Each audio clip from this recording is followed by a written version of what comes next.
Welcome to Indus Special. I'm Ejaz Haider. India embarks today on the second of the seven-phase electoral exercise involving over 900 million voters. The second phase polling is taking place in 95 constituencies across 11 states and one union territory. The election results will be announced on May 23rd. Three states, among others, with the largest share of seats are voting today. They include Uttar Pradesh, Bihar, and Tamil Nadu.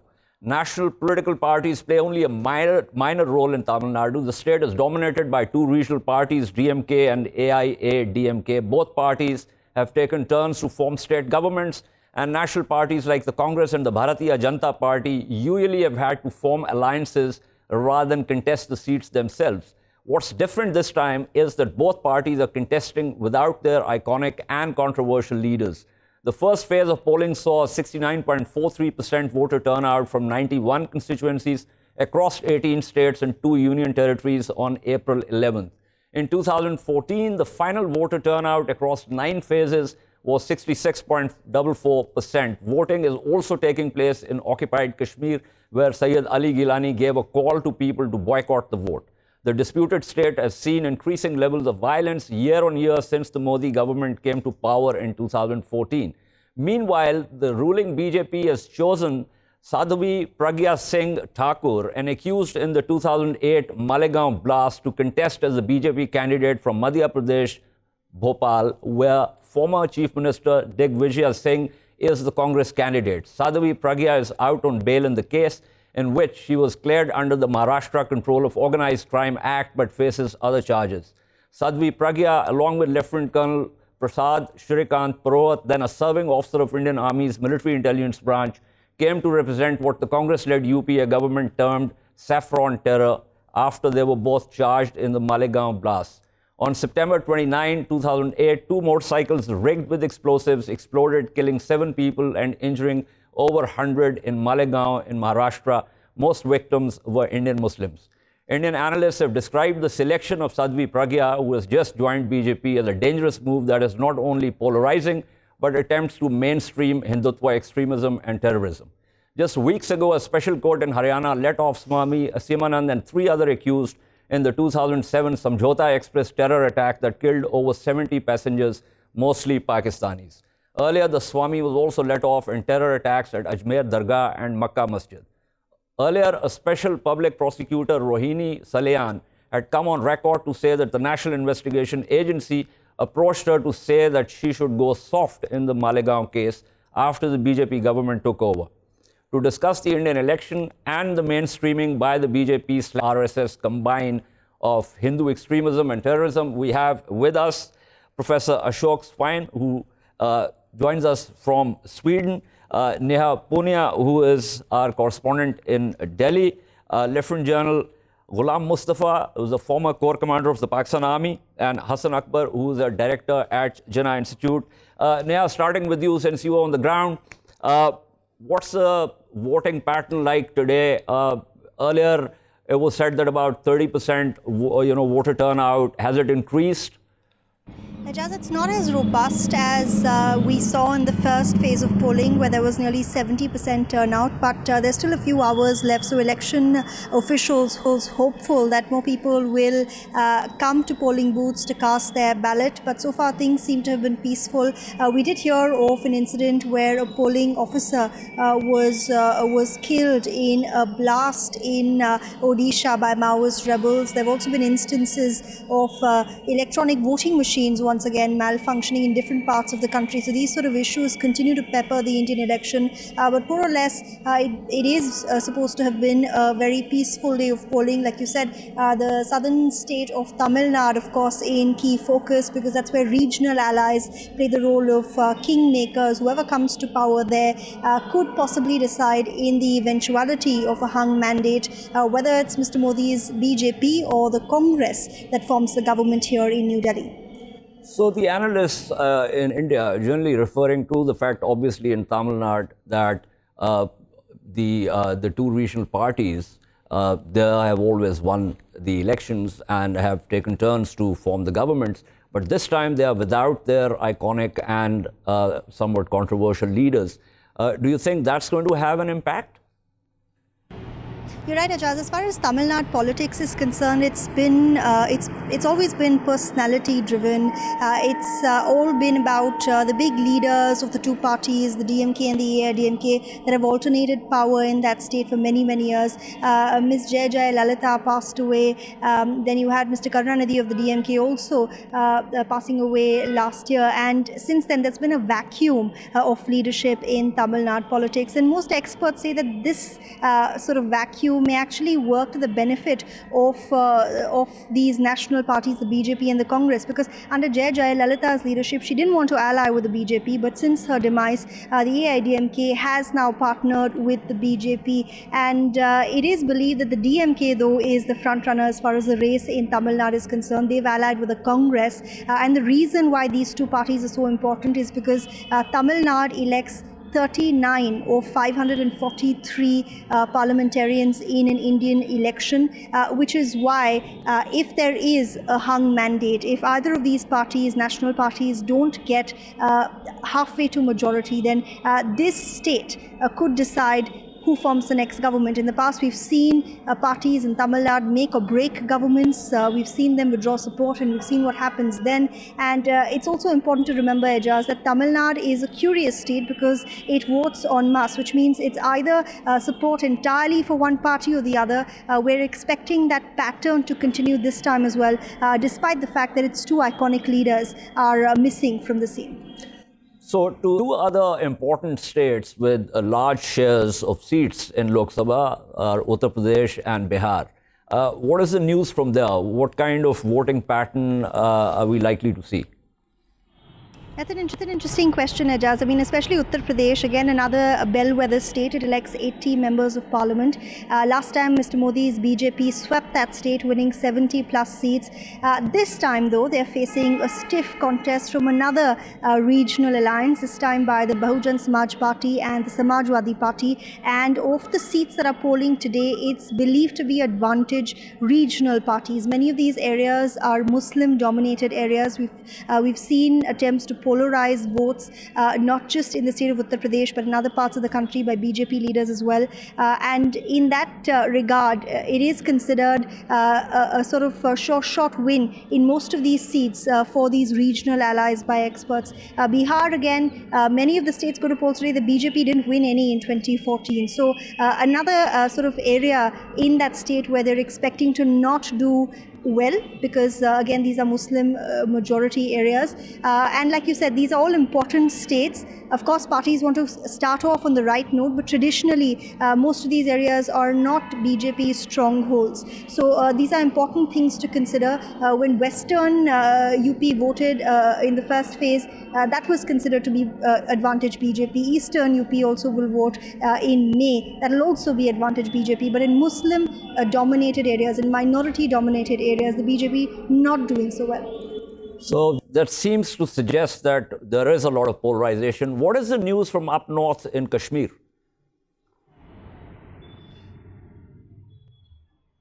As far as Kashmir is concerned, like you pointed out, there was another boycott call given by separatist leaders. They've urged voters to not step out and cast their ballot. You've got two constituencies going to polls. In Srinagar, you had internet services that were suspended earlier on Thursday in an attempt to control the spread of misinformation, according to election officials. Of course, we don't quite have a sense of what the turnout will be like yet. We'll know more at the end of the day. But so far, polling there seems to have been peaceful.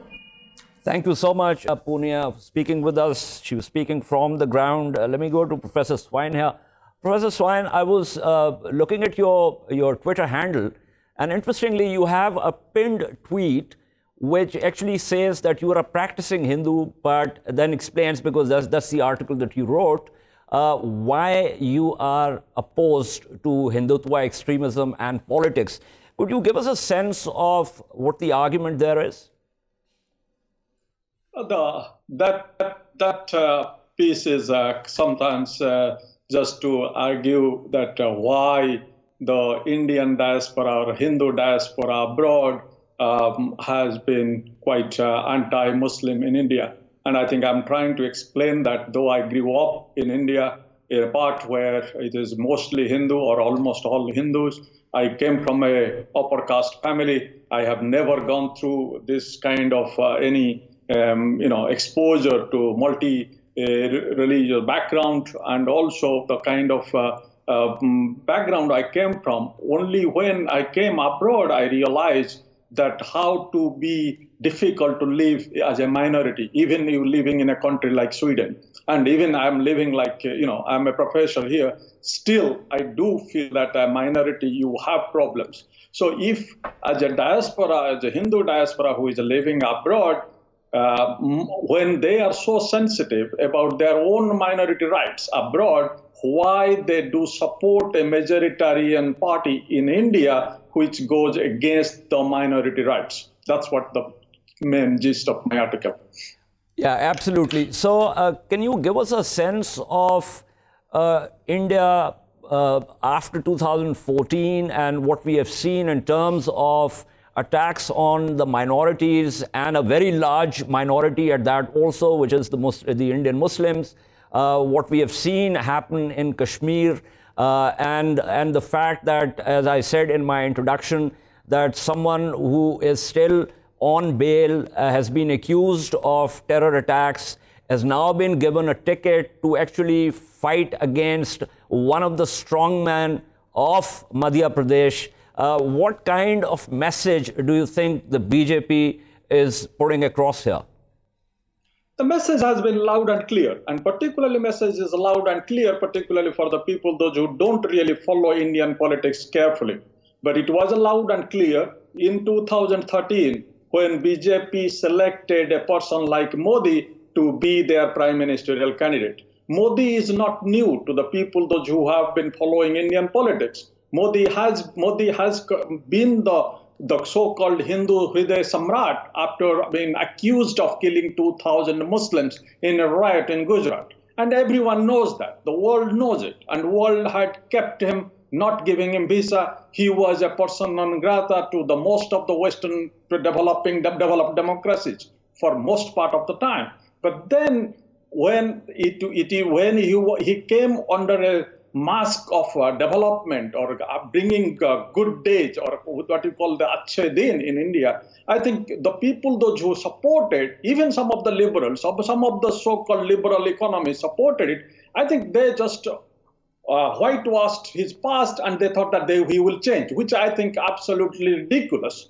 So it was quite expected in 2014 when he came to power that this is going to happen. And of course, I mean, considering his background, considering his fake Gujarat development pattern, which he had sold to the country, he was going to lose anyway. I mean, going to lose, particularly going to fail in the economic terms, which he had failed miserably. He hasn't really fulfilled any promise economic front. So it is now wide and open that he is fighting this election on the basis of Hindutva or Hindu majoritarianism. And putting a candidate like, say, Sadhvi, who has been, she's not supposed to be called Sadhvi, but, whatever it is, she is a known terror suspect.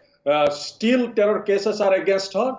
Putting her as a MP candidate, which no other party has ever done, a mainstream party has ever done in India. So it's a very clear signal for Modi. And also it comes from the Balakot. Balakot means it's a Pakistan, it's Kashmir, it's Muslim. These are the three main points on which Modi is fighting his election.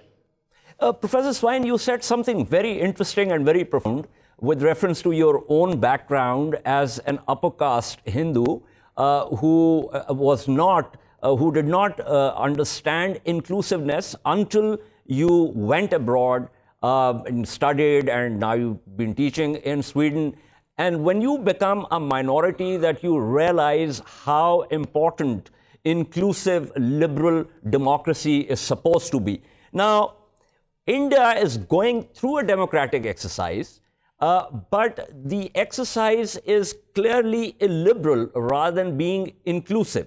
Now, do you think a country which has a population of over 1.3 billion people can afford to have this kind of majoritarian, coercive consensus with reference to the minorities? I think it has been, if you look at, you try to study the Indian politics, what has happened, the minority has been left out from the mainstream in many ways. I'm talking about the economically, I'm talking about the job wage. So if there is this idea of a Congress party, which has been in power for a long time, who has been always accused of pro-minority, which is absolutely wrong. Because if you look at the economic side, you look at the job side, you look at the security sector agencies, you government sector, private sector, bank, the minority has not really got its share. Forget about share. It's a very minimal, which they have gone. But one thing what the Congress had done, which has been missing now, Congress had tried to politically assimilate or politically share the power with the minorities. So there was a hope among the minorities, particularly among the Muslims, that there is a hope within the Indian democracy that they can change the system, which will be at least somehow being taking care of their interest. And there was, of course, Indian society is not, a kind of perfect society in any way. Indian society has a huge problem within, among the Hindus as well. So that had kept certain kind of hope. But what is happening now, it is, forget about the being more inclusive on the economic front or in the in the professional front, but it is after the Hindu majoritarian BJP came to power, they have totally politically disenfranchised the Muslims completely, or not only Muslims, but almost all the minorities. And Muslims are, of course, the main target. And I think that's where the real challenge lies. How this, and Muslims number is not small. Forget Kashmir is a very special issue. But the rest of the Muslims, those who are in India, is almost 180 to 200 million Muslims. How on earth country can expect to keep not only 180 million Muslims as not only a second-class citizen, even a third-class citizen? That's absolutely not possible. Professor Swain, before I wrap up here, tell me how worried you are about the direction in which India is going. It's very worrisome. Unfortunately, the world or international community is gradually realizing it, but helpless to do anything. Because, as you know, the international community, the international scene is quite full of despair. There is no hope at the present. The way and the international community is being led by the countries, those where the democracy is also taking a downward turn. It's a globally democracy is going a downward turn. But India is, I think, is heading in a way that there are two possibilities, as I can see. If Modi comes back to power, there are two possibilities, because he has been openly telling that the India will be a Hindu Rashtra. And most likely, if he comes to power, India will change the constitution from secular constitution to a Hindu Rashtra. And that will be most likely will lead to probably no election anymore. And that might lead to two ways. One, like any other country where you will see a popular uprising going against the leadership. We have seen in many parts in Europe, also in Africa, that popular uprising, forcing the regime or forcing the government to quit the power peacefully, and a new government comes in. And I think that will be probably a best possible alternative. India can have this kind of mobilization again, moving out or taking out this kind of power and doing this. But I'm afraid if that will be not the case, then what will be the other one is a civil war. And I think that's what I have written clearly, that it's more likely that India, unless able to rise up, take out this kind of majoritarian regime, put back the secular democracy in order, India is waiting for a civil war. India is waiting for a civil war. Thanks so much, Professor Ashok Swain was talking to us. I'm going to take a short break, but at the other end of the break, we'll continue with the discussion about which direction India is headed. Stay with us.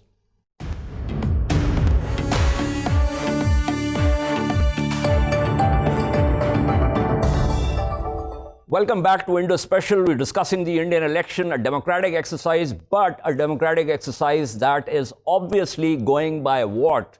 In the earlier segment, Professor Ashok Swain was telling us this is an exercise in exclusion. This is an exercise in majoritarian coercion. This is not an exercise in liberal, inclusive democracy. Ghulam Mustafa, sir.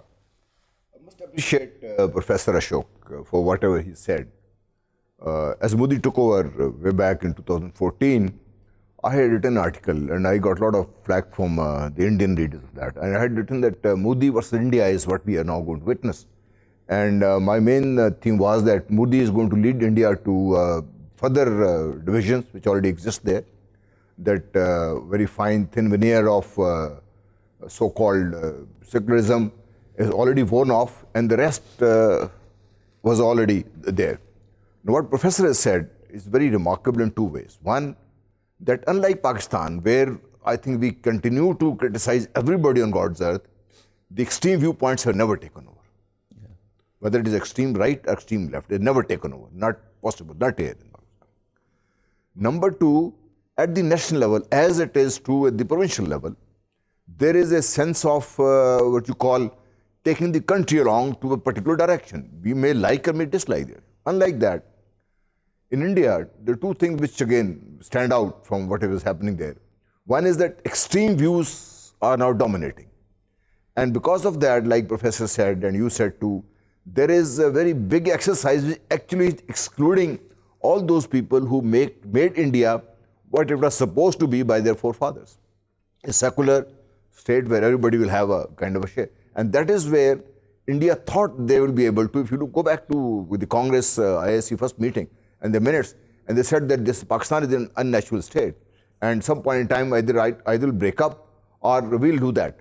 Their idea was that if we continue to give this kind of a treatment to the people, the Muslims who are now part of Pakistan, they would also opt to go back to where they were before.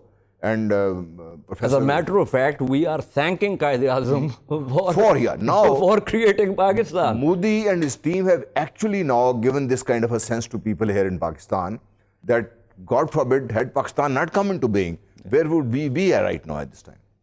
Number two thing that Modi is doing, and which our media unfortunately fails to understand, the kind of terrorism which is already in India on the eastern side, on the coastal eastern side, this far outweighs whatever we see in Kashmir. Yes. There is something like the difference on a scale of 1 to 10. If Kashmir, the freedom fighters are fighting and they're laying down their life, is something like 2. There is something like 7 to 8. Yeah. And 50% of terrorism which is going on in the world. Now this I'm making a statement, not of me, but an Australian think tank which has given this document. 50% of the material used in terrorism across the world is being provided by India. Now, this is the kind of country Pakistan is dealing with. This is the kind of country that American-led Western powers are trying to prop up here. And what they don't understand, that if this kind of a thing takes over, a behemoth, either put together or even divided, this region is not only unstable, but it's going to lead to the instability across the world. Absolutely, and I will come to that.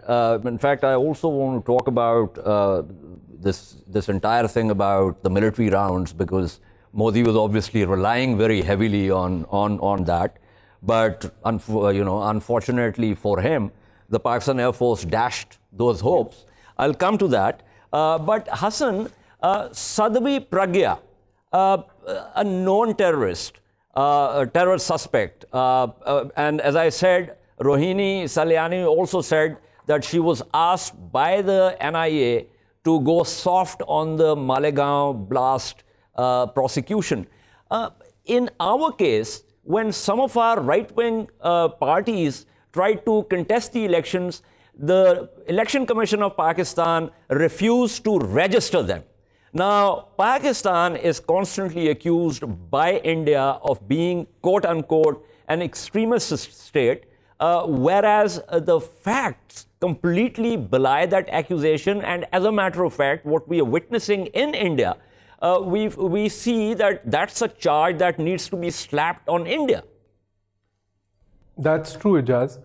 I think that, you very rightly pointed out that in Pakistan, especially in the 2018 elections, we saw that a few parties who, by the way, didn't have any people who were actually accused of terrorism. Correct. These were extremist organizations, and because of their hate speech, The Election Commission took a very strong stance. The Parliament took a very strong stance. Opposition parties took a very strong stance on not allowing them to contest the elections. In India, however, we've seen that the mainstreaming of terrorism and hate and extremism is, let alone fringe parties like Shiv Sena and others, and RSS offshoots, VHS, for example, which openly promote hatred against minority communities. We now see that BJP, which is the incumbent government, the incumbent party in India, giving a electoral ticket to somebody like Pragya, who was involved in the 2008 Malegaon blasts, was associated with Abhinav Bharat, which was, has been known to be a terrorist organization involved not just in the Malegaon blasts, but also the Ajmer blast, the Samjhauta Express blasts. And giving her a ticket clearly means that Modi is now, and the BJP is now coming out and campaigning in its Gujarat mode. I think this is very important. The 2014 elections, the BJP tried and Modi tried very hard to fight the election on what they call vikas, or development and progress. But I think having failed in that endeavor, having failed economically to provide jobs, to improve the economic situation in India, and with the failure of various economic policies that Modi brought to power, including demonetization, they have to rely on something for the election. And now we are seeing the reality of Modi and the reality of the RSS heartland of BJP. Let's not forget that Modi and Amit Shah combined have basically removed many of the people that were BJP stalwarts, from LK Advani to others, Yashwant Singh, Jaswant Singh. So I think what we're seeing now is the RSS takeover of BJP in its completion. And it's not just giving a ticket to Pragya. I mean, even other ministers, state chiefs, the Kerala chief for BJP, for example, said that Muslims should be stripped to be identified as Muslims. Amit Shah, in a public speech not a few days ago, said that BJP will kick out all people from India except for Hindus, Sikhs, and Buddhists. And this was retweeted by the handle of BJP. The official handle. Maneka Gandhi, who comes from a family of Nehruvian politics, said that she will not give Muslims jobs because she's winning, definitely. And if Muslims don't vote for her, they shouldn't come and ask for jobs. So this kind of great hostility that we're seeing against the minority community, especially Muslims in India, is something that is coming out in open now. And I think what's worrisome is that the international community is not talking about this. People that accuse Pakistan of mainstreaming terrorism, etc., of allowing extremist groups to fight for elections, they don't realize that in India, not only do mainstream extremist groups contest elections, they actually win elections in India, unlike in Pakistan. So I think this is a very worrisome trend. Hopefully the international community will wake up to this soon. Well, Hassan, talking of international community, two things here. One is, what would you suggest in terms of our diplomacy, in terms of recording all these instances and presenting them at international fora? So that's one thing. Secondly, recently there was, you must have come across that, there was this major South Asia conference at Sciences Po in Paris, where Christophe Jaffalo gave the keynote address where he talked about India being an ethnic democracy, and he explained in detail what he meant and how the Muslims have been denied their basic rights in India. So wouldn't you agree that some of this is now, it has started percolating, and people in the West have begun to understand that India is not just shining, there is a murky, sort of musty underbelly that is obviously becoming a danger for India itself and also for the region? Yeah, Ejaz, I think you're quite right that the international community has started recognizing this, but it has started happening very late. And even now, if you look at governments abroad, if you look at mainstream media abroad, the majority of it is driven by the economic potential of India. It's driven by their need for India as a counterweight to China. So they don't necessarily promote that level of criticism of India in mainstream media. But what you're seeing now, and what's helping really, is Indians and a lot of liberal Indians writing in press abroad. Barkatat has written in the Washington Post recently, you must have come across that, talking about the kind of hate, divisiveness and fear-mongering that the populist BJP government is trying to promote to win the election.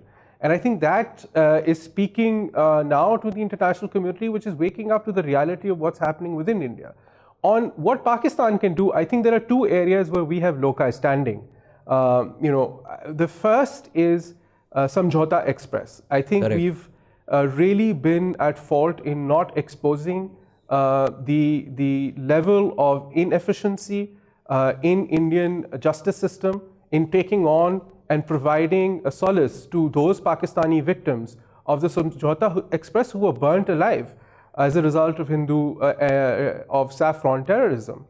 And so I think that is one case that we should take up, and we should voice our concerns over that. If we hear Mumbai every day, if we hear about Uri every day, then Pakistan has a very strong case to put out about Samjhauta, because if they have acquitted Swami Asimanand, then who is there? Who are they going to bring into court to find out who did Samjhauta? That's one area where we do have diplomatic loci standing, and we should push that case further. I think the other area where we've been very silent, and I think there have only been two statements from the Foreign Office, is Kashmir. BJP is pursuing an agenda of changing the demography of the valley. By removing, they want to remove 35A, they want to remove Article 370, and their agenda is to make a Muslim majority, the only Muslim majority province in a state in India, into a Hindu majority state. And I think this is something which goes against the disputed nature of Kashmir, and this is something that we should raise our voice against in the United Nations and abroad, and I think we're not doing enough on that front. Absolutely. The thing is that it's about the cumulative impact, in the sense that if today you and I talk about this, then we forget about it for the next 4 months, 5 months. Then one day we decide we want to talk about this again. That's not going to cut it. I think the thing to do is to keep the pressure up constantly. Make these presentations, present them, bring in the diplomats, talk to them, but at the same time, and I think that's a very important point, we have to, as in Pakistan, we have to get deeper pockets. We need to grow at 7 to 8% over the next 20 years in order for the world to be interested in our point of view.